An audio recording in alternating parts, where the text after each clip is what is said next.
정치인이 국민을 걱정해 줘야 되는데 국민들이 정치인들 때문에 잠 못 이루게 생겼습니다. 전국이 불안합니다. 자, 제가 58년생으로 이승만은 깐나라이 때 그때 겪었지만 그 뒤로 11명의 대통령은 지금 윤석열까지 겪고 있습니다. 그럼 누가 성공하고 누가 실패했을까? 자, 박정희와 윤석열을 견주면서 윤석열 아직 뭐 임기가 남긴 했지만 어떻게 될지는 모르겠습니다. 그런데 중간평가를 볼 때 실패한 대통령으로 놓고 유동적이지만 박정희는 서거했으니까 성공한 대통령으로 놓겠습니다. 박정희에 대한 호불호도 갈리죠. 그러긴 하지만 정치를 성과의 예술이라고 이렇게 규정할 때 성과 측면에서 박정희가 윤석열보다 한 수 위란 얘기죠. 물론 임기나 이런 거 차이가 있지만은 그러면 무슨 차이가 그렇게 박과 윤을 가른다. 출신과 학력과 경력만 보아도 우선 박정희가 유리하다는 것을, 기본 요건을 잘 갖췄다는 것을 알 수 있습니다. 박정희는 농부의 아들이죠. 구미 출신이죠. 그러니까 지방과 서울을 이해할 수 있고, 농부와 자기가 군인했으니까, 또 교사했으니까 교사와 군인을 이해할 수 있죠. 즉 계층 이해 폭이 넓죠. 윤석열은 교수 아들이죠. 우선 출신을 보는 겁니다. 여기는 지금 60대인데 교수 아들이면 서울에서 괜찮은 집에서 태어난 거죠. 선민의식을 가졌죠. 거기다가 검사가 돼가지고. 그리고 서울 사람은 서울 사람을 이해하는 데는 유리할지 모르지만 지방 사람을 이해하는 데는, 농부를 이해하는 데는 불리하죠. 그런데도 자기는 선민의식을 가졌고, 박정희는 서민의식과 선민의식 겸하고 상향의식, 신분을 상승시키려는 의지가 매우 견고했죠. 그렇기 때문에 문경에서 초등학교 선생하다가 한 4년 했던가요?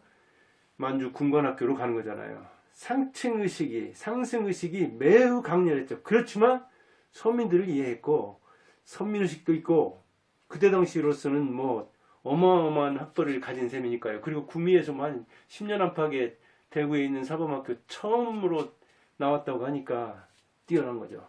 그러니까 그는 농부와 막걸리를 마실 수 있지만 계층의 폭이 좁은 윤석열은 대파 가서 아마 가격 그거 얘기하고 그런 거 장사들 상대하고 그런 것도 처음일 거예요. 농부와 대화가 잘 안 될 거예요.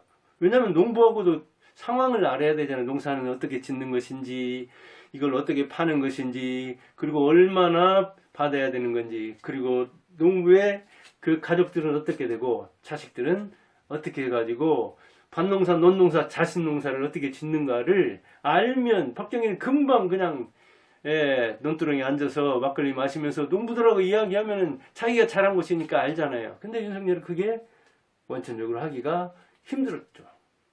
자기가 그렇게 안 자랐는데 그걸 연출하는 건 쉬운 문제가 아니잖아요. 그러니까 큰 실수하고, 그래서 총선 때도 어찌면 그것 때문에도 아마 국회의원 10명은 날아갔을 겁니다.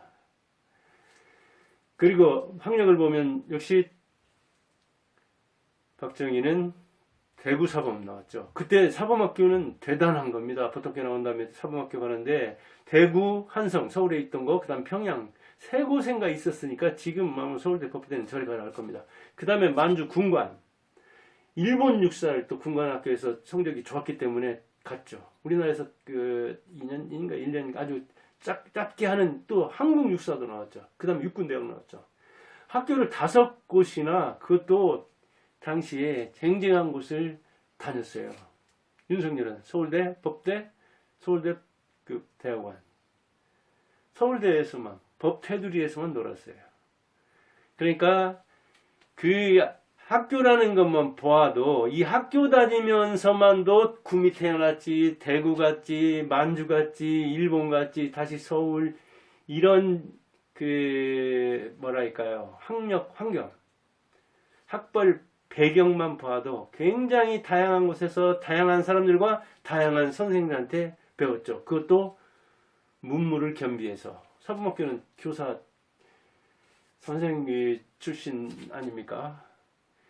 근데 법조계로만 갔던 거죠. 그런데 그는 법학대학원 이제 거기 석사하던가 하여간 법대와 대학원을 나온 다음에는 구수는 뭐예요? 이 법조문하고 있는 거잖아요. 그러니까 시야가 당시로서는 어마어마하게 넓은 국제정세까지 알 수 있는 만주까지 다니고 일본까지 다닌 이 사람의 견주면, 당시를 견준다면은 어마어마한 견문을 확보한 박정희에 견주어서 윤석열은 서울법대, 그 다음에 사식 공부하니까 그 법조문 방, 그 틀에 갇힌 거죠. 그걸 그 대단하게 여기서 구수해가지고 아마 사법고시 패스했을 때 대통령 될 때보다 더 깊었을 거예요.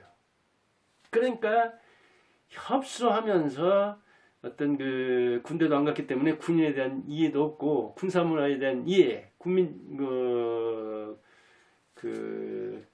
군정, 군사정권 그 시절 이렇게 경험은 있지만은 거기에 대한 이해가 적은 거예요, 어찌 보면.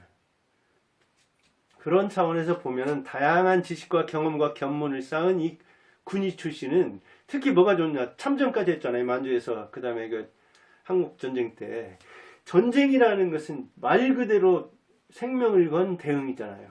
그리고 장교로서 총체적으로 야전사령관으로서 야전 그 장교로서 총체적인 상황을 보아서 목숨을 걸고 결단을 해봐야 하는 거잖아요.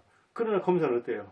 피의자 놓고 지시하고 명령하고 수사관 시켜서 수사시키고 그 다음에 법조문 적응시키고 피의자니까 전부 다 자기보다 불리한 사람들이고, 여기는 적이 있는 목숨 걸고 적과 싸우는 군인과 피의자를 대부분 대상으로 하는 이 검사는 말이 다르죠.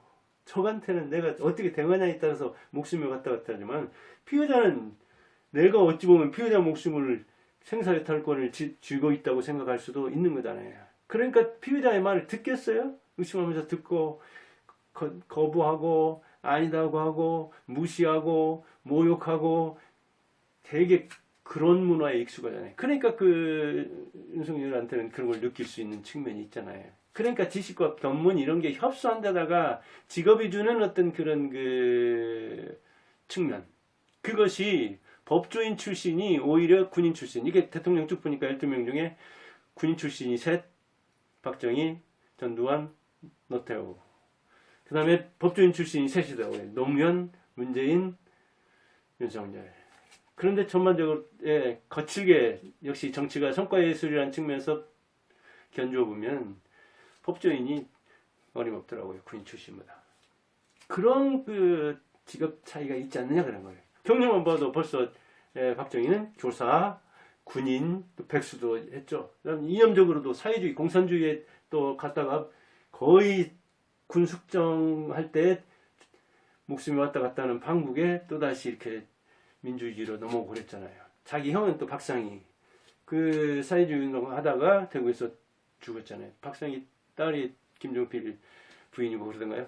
아무튼 이런 그 다양한 직업을 견주면서 일본군과 한국군으로 참전했다고요. 그러니까 아까도 얘기했지만 대응력이 뛰어난 거예요. 유연성이 뛰어나다고요. 전쟁은 살아있는 생물에 유연한 거예요. 근데 정치는 전쟁하고 비슷하잖아요. 근데 이 수사하던 검사는 이 유연한 이 정치판에서 유연하게 대응하기 힘들. 더군다나 훈련 한 번 안 돼 있잖아요. 정치 훈련이. 선거 한 번 안 나간 사람인데 첫 번째 돼버렸으니 그 검사 기질을 어떻게 그걸 세탁을 하겠습니까? 그래서 유연하지를 못한데 거기에다가 이른바 윤핵관들이 이거 가능성 있다. 그리고 홍준표는 이거 뭐 능구렁이 같아가지고 우리가 뭐 먹잘 게 없다. 어떻게 조장할 수도 없다. 그래서 당원들 이렇게 설득하고 당직자들 이렇게 동원해가지고 일반인들은 역시 잘 봤잖아요. 홍준표가 낫다. 후보 선택할 때. 근데 일반인에서 이긴 홍준표가 당원에서 참패해가지고 결국은 윤석열이 나갔는데 지금 이렇게 된 걸 보면은 그 윤핵관이라고 하는 친구들, 그 다음에 당원들, 물론 뽑은 국민들도 문제가 있지만 그래도 이재명과 이렇게 둘이 볼 때는 윤석열이 낫다고 뽑았는데 지금 이런 사태가 일어났죠. 아무튼 너무 쉽게 대통령이 되다 보니까 쉽게 생각해가지고 한동훈 그냥 법무장관 그다음에 뭐 그 선거 지휘하게 만들고 또 당대표도 되고 그랬는데 둘 다 똑같은 캐릭터를 가지고 있는데 어찌 보면 정말 닮은 부분이 많은데 안타까워요. 참 이 보수의 뭐랄까 그 앞날을 생각하면 안타까운데 그런 경력을 지녔기 때문에 그런 거예요. 역시 윤석열은 검사 빼놓고 해본 거잖아요. 그 다음에 정치로 뛰어든 거예요.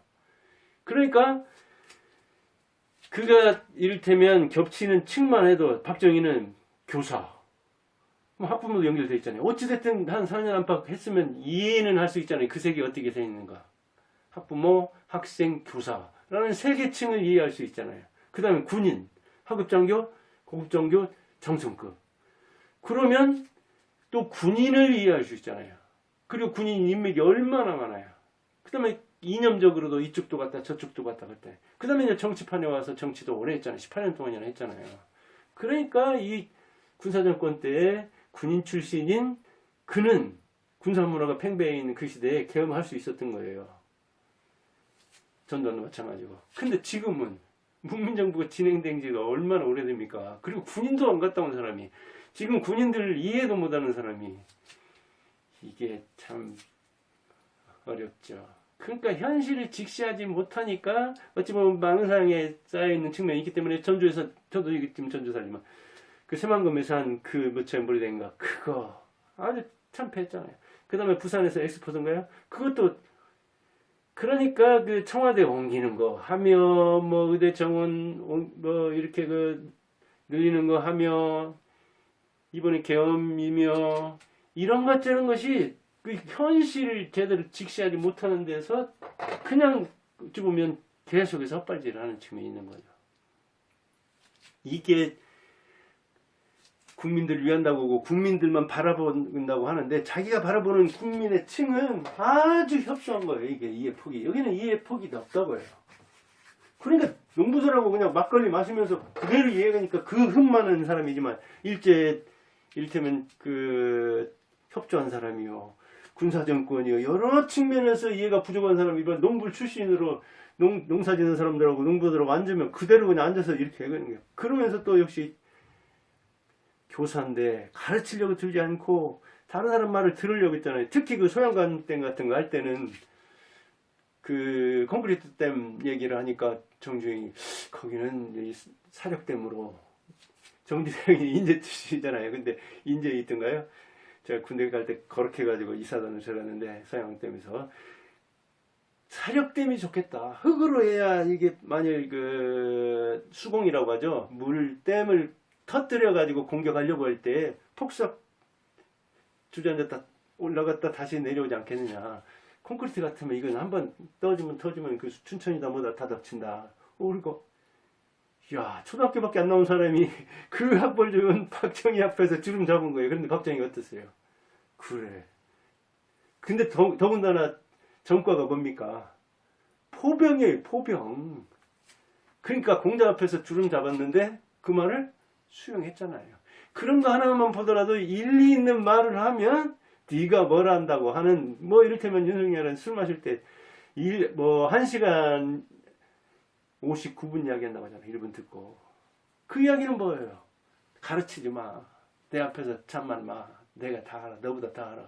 듣지 않았다는 이야기죠. 근데 박정희는 이런저런 책사들 얘기도 듣고 기업인들 얘기도 듣고 그리고 모르면 경제 그래 임자가 알아서 해. 나는 모르니까 그쪽은 원자력 그래 잘하지 자네가 한번 해보게 이렇게 나오는데 윤석열 알지도 못하면서 경험도 없으면서 현실을 직시도 못하면서 말을 안 들으니까 누가 주의해 보이겠어요. 더군다나 박은 플러스 유는 마이너스였죠.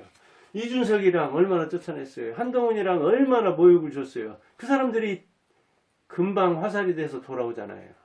플러스를 시켜야 되는데 내 사람을 자꾸 만들어야 되고 내가 부족한 부분이 많으니까 정치 그 병아리니까 정치인들 얘기도 듣고 그런데 고립무원이 되어버리잖아요. 금방.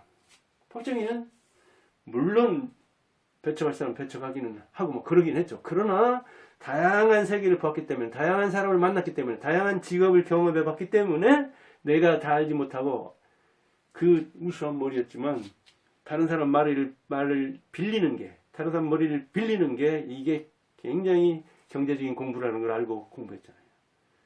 이런 것 저런 것 차이가 바로 어찌 보면 그 윤석열의 이 곤욕을 낳고, 박정희는 흠이 많은데도 역시 12명 나온 대통령 중에 흠도 흠이지만 그 흠을 메우려는 애국정신이 있었고, 무엇보다도 성과라는 걸 보여줘서 정치가 성과 예술이라고 볼 때 역시 그래도 박정희 아니었으면, 그때 누구라도 그랬으면, 윤석열이 그때 박정희 때 집권했으면 그렇게 했을까요?